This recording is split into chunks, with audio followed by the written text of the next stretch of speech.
Halo, kenalkan nama saya Paskalis, NPM 194040 2091, lokal C. Di sini saya akan membacakan materi mengenai diskriminasi harga.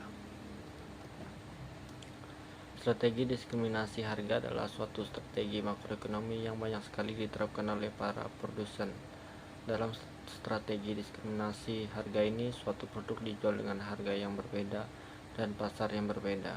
Jadi, pada produk yang sama, dua orang bisa saja memperoleh harga yang berbeda. Jenis-jenis diskriminasi harga sini mempunyai 3 tingkatan. Tingkatan yang pertama sering juga disebut dengan diskriminasi harga sempurna. Umumnya terjadi saat suatu perusahaan mampu memberikan harga yang lebih tinggi yang bersedia dan juga mampu dibayar setiap orang. Kedua, perusahaan akan menggunakan volume pembelian sebagai alat ukur kesediaan. Dalam membeli, pihak perusahaan akan menjual dengan kuantitas yang lebih kecil dan akan menjual dengan kuantitas yang lebih banyak dengan harga yang lebih tinggi. Tingkat yang ketiga terjadi bila perusahaan mampu mengelompokkan pelanggan pada beberapa segmen dengan berdasarkan variabel geografis ataupun variabel non-volume lainnya.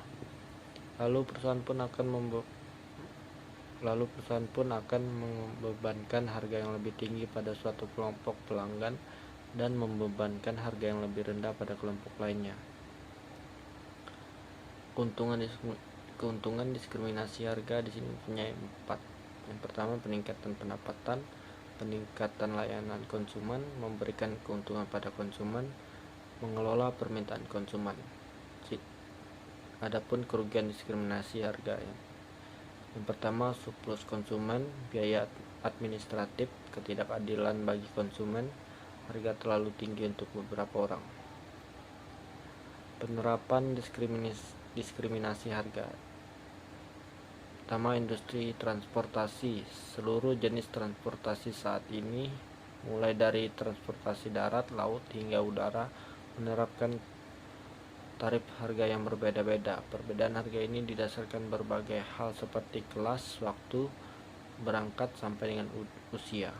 Harga retail. Pihak produsen bisa menjual produknya pada suatu perusahaan retail yang sama pada beberapa daerah secara bersamaan. Perbedaan harga di dalamnya